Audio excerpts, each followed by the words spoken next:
An American tourist walked into a pub in London and demanded to know why there was no ice in his beer. The bartender explained that's how lager is traditionally served in the UK. He insisted this was a health code violation because warm beer grows bacteria faster. He asked to speak to the manager, then the owner, then threatened to report the pub to whoever is in charge of British beer temperature laws. Most channels would stop at the joke. I dig into what these moments say about cultural mindset. If you actually enjoy understanding how worlds collide this absurdly, you belong here. Subscribe before the next one drops. He kept saying he knew his rights as a paying customer. The manager finally gave him a glass of ice cubes on the side just to make him leave. A woman from California ordered fish and chips at a seaside pub in Brighton and sent it back because the fish was too big. She said in America, portion sizes are regulated for safety reasons so people don't choke. She demanded they cut the fish into exactly 8 equal pieces before serving it. When the chef refused, she pulled out a ruler from her purse and measured the fish herself at the table. She announced it was 9 inches long, which she claimed exceeded the FDA maximum safe fish length of 6 inches. She wrote a 1-star review saying the pub was trying to kill Americans.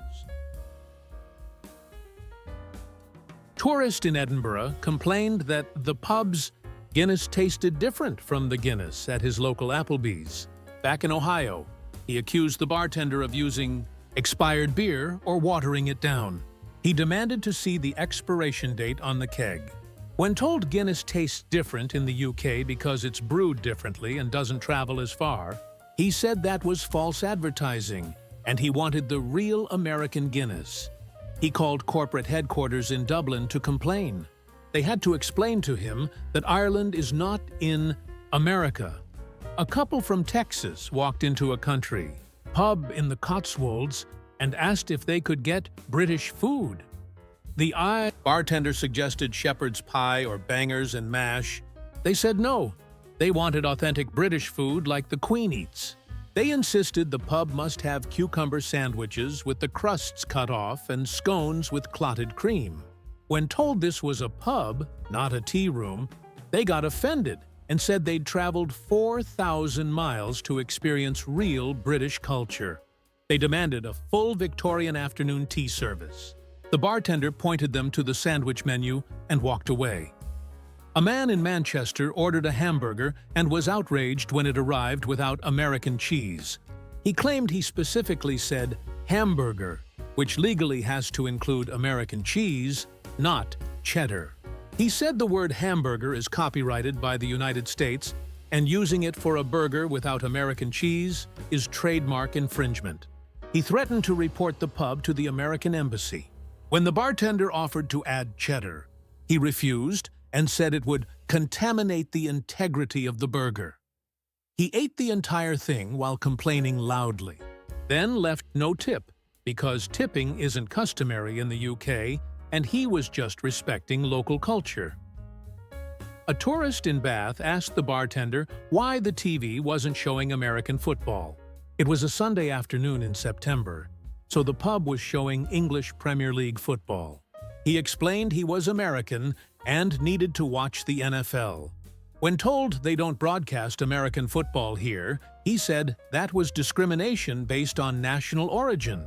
He offered to pay £20 to change the channel. The bartender explained they don't have that channel. He then tried to set up his laptop to stream the game illegally and asked for the Wi-Fi password. When it wasn't fast enough, he blamed Brexit for ruining British internet speeds.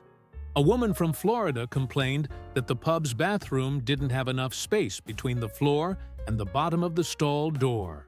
She said she needed that gap to check for feet so she knows if someone is inside. In the UK, bathroom stalls go all the way to the floor. She called it a privacy violation because she couldn't surveil other women in the bathroom. She demanded they renovate the bathrooms to American specifications. She tried to explain that seeing strangers' feet while they use the toilet is essential to American freedom. This is exactly the kind of psychological gold I track. Not just funny stories, but what they reveal about national conditioning. If that lens makes you think differently, Hit subscribe. That's what this channel's built for. The staff just stared at her. A couple in York ordered 2 Cokes and were shocked when they came in small glass bottles. They asked where the free refills were. When told that's not a thing in the UK, they said they'd been scammed. They calculated that in America, they'd get approximately 64 ounces of Coke for the same price with unlimited refills. They demanded either a refund or 17 additional Cokes to match American value. They said consumer protection laws require equivalent value across international borders.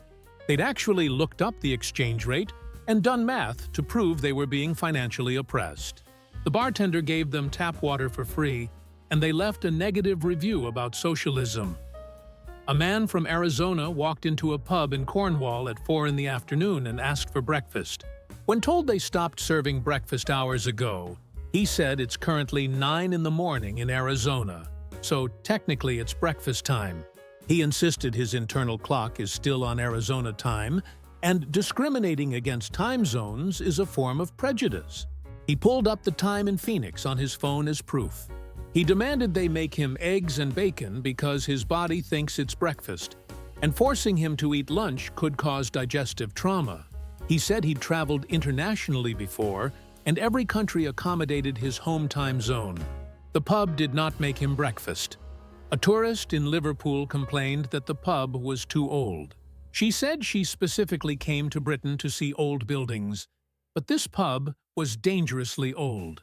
She pointed out cracks in the wooden beams and said they were structural failures waiting to collapse. The pub was built in 1532. She insisted buildings in America are demolished after 50 years for safety reasons, and any building over 100 years old is a death trap. She tried to call the British equivalent of OSHA to report the pub for operating in a condemned building. When told the age is part of the charm and historical value, she said America won the Revolutionary War, so we don't have to care about history anymore. A couple from Georgia ordered normal tea at a pub in Oxford. The bartender asked if they wanted black tea, green tea, herbal tea. They said no, just normal tea like at home. The bartender brought English breakfast tea. They sent it back because it was too hot and didn't have enough sugar. They asked for iced tea with 7 sugars, like sweet tea. When told that's not a standard menu item, they said they were being discriminated against for being Southern. They pulled up a photo of sweet tea on their phone and demanded the pub replicate it exactly. They said sweet tea is a protected cultural beverage under the Geneva Convention. They left and went to Starbucks instead. A man in Birmingham complained that the pub quiz was discriminatory because all the questions were about British culture. He said as an American tourist, he should get different questions about American history and geography so he has a fair chance to win. He demanded a separate American category with questions like, what year did America become the best country? When told pub quizzes are meant to be local trivia, he said that was nationalist propaganda. He threatened to write to his congressman about British pubs discriminating against American tourists. He participated anyway and got 2 questions right. He still demanded a prize for trying his best. A woman from Nevada asked why the pub didn't have a kids menu. The bartender explained it's a pub, not a family restaurant, and they don't really do kids menus. She said in America, every restaurant is required to have chicken fingers and French fries for children, or they get shut down by the health department. She pulled out a laminated list of her son's safe foods. It included exactly 3 items: chicken nuggets shaped like dinosaurs, Kraft mac and cheese, and goldfish crackers. She offered to go buy these items herself if the pub would cook them in their kitchen. She was serious. They suggested she try the fish and chips. Her son ate 2 bites, and she declared him culturally traumatized. A tourist in a pub in Leeds ordered a salad and was disturbed when it arrived with actual vegetables instead of iceberg lettuce. She asked what the green leafy things were. The bartender explained it was mixed leaves, rocket, and spinach. She said those sounded like weeds, not food. She demanded iceberg lettuce because that's the only lettuce approved by the USDA. She claimed the other greens weren't FDA certified and could be poisonous. When told millions of British people eat rocket every day without dying, she said they probably just have immunity built up from centuries of eating weird plants. She picked out every leaf that wasn't iceberg lettuce and made a small pile on a separate plate. She left a 1-star review warning Americans about the dangerous vegetables. A man from New Jersey complained that the pub's parking lot was too small and the spaces were too narrow. The pub didn't have a parking lot because it's in central London where most people walk or take the tube. He said that was discrimination against people who drive Ford F-150s. He'd rented the biggest truck available and couldn't figure out why British roads weren't built to accommodate it. He demanded the pub validate his parking, even though he'd parked illegally on the street 3 blocks away. He said in America, every business is required to provide free parking for trucks, or they get sued for access violations. He got a parking ticket and tried to make the pub pay for it. A couple in Bristol asked if the pub had a gluten-free menu. The bartender showed them which items were gluten-free. They asked if the pub had a separate gluten-free kitchen to avoid cross-contamination. When told no, they said they'd have to inspect the kitchen themselves to make sure. They were not allowed in the kitchen. They said this was a violation of the Americans with Disabilities Act, which they believed applied worldwide. They demanded signed documentation from every staff member promising they'd washed their hands and changed gloves. Neither of them had celiac disease. They just preferred avoiding gluten for energy reasons. They ordered beer, which contains gluten, and fish and chips, which are fried in the same oil as onion rings that are breaded with wheat flour. A woman at a pub in Cambridge complained that the bartender didn't know how to make a proper margarita.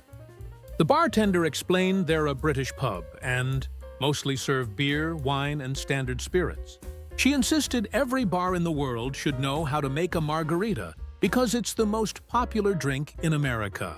She proceeded to try to teach the bartender her recipe, which included strawberry syrup, crushed ice, and tequila, but not the cheap kind. She offered to tip £5 if they made it exactly right. They made her something approximate. She took 1 sip and said it tasted British, which was not a compliment. She asked if she could go behind the bar and make it herself. She could not. A man from Michigan walked into a countryside pub in Wales and was confused about why everyone was speaking Welsh. He asked the bartender why they weren't speaking English since they're in the UK. When told Welsh is a native language of Wales, and people can speak whatever language they want, he said that was confusing for tourists. He suggested the pub implement an English-only policy to make Americans more comfortable. He said in America, everyone speaks English, so British countries should too. When someone pointed out Wales is not England, he said it's all the same island, so it's basically the same place. He pulled out a map on his phone that labeled the entire UK as London area. He left thinking he'd been to England, Scotland, Wales, and Northern Ireland all in one pub, a tourist. In a pub in Newcastle, ordered nachos, and was disappointed when they arrived with cheese and jalapenos instead of the full experience. She listed everything missing: sour cream, guacamole, salsa, black beans, ground beef, shredded lettuce, pico de gallo, queso, and exactly 3 lime wedges. She pulled up a photo of Chili's nachos on her phone and demanded they replicate it. When the bartender explained they're a British pub and just have basic nachos as a snack option, she accused them of cultural appropriation for serving Mexican food incorrectly. She said, "If you're going to steal another culture's cuisine, at least do it right." She ate the entire plate while explaining each thing wrong with it. She left a review saying British people don't understand Tex-Mex, which is apparently a human rights issue. A couple from South Carolina complained that the pub's wine list didn't include any American wines. When the bartender pointed out they had a California Chardonnay, they said that didn't count because it wasn't from South Carolina specifically.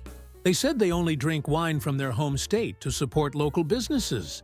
When told they were currently in England, 5,000 miles from South Carolina, they said that was irrelevant. They asked if the pub could order wine from South Carolina and have it shipped directly to their table. They were willing to wait 4 to 6 weeks for delivery. They were genuinely confused why this wasn't possible. They settled for Coca-Cola, which they claimed was invented in South Carolina, even though it's from Georgia, and said at least that was patriotic. A man in a pub in Chester asked why there wasn't a TV showing the Weather Channel. He said he needed to monitor weather conditions back home in Oklahoma in case of tornado warnings. The bartender suggested he check his phone. He said that wasn't the same because he needed the full radar view, with the meteorologist explaining it. He asked if they could change one TV from football to the Weather Channel. When told they don't have that channel, he said he was being cut off from critical safety information. He tried to live stream his local news on his laptop and asked everyone in the pub to be quiet during the weather segment. Nobody was quiet. He ended up watching a British weather forecast and spent 10 minutes trying to convert Celsius to Fahrenheit incorrectly. He concluded it was 65 degrees in Chester, when it was actually 48. Woman from Dallas walked into a pub in Bath at 10 in the UK morning and was told they couldn't serve alcohol yet because they hadn't opened. She said in Texas, bars open whenever they want because of freedom. She insisted the pub's licensing hours were a form of government tyranny. She said she'd come all the way to Britain expecting more freedom than America, since they invented democracy. When someone gently explained that democracy was actually invented in ancient Greece and Britain is a constitutional monarchy, not even a republic, she said that was fake news. She waited outside until 11 when they opened, ordered a Bud Light, and was told they don't carry it. She left to find a pub that understood liberty.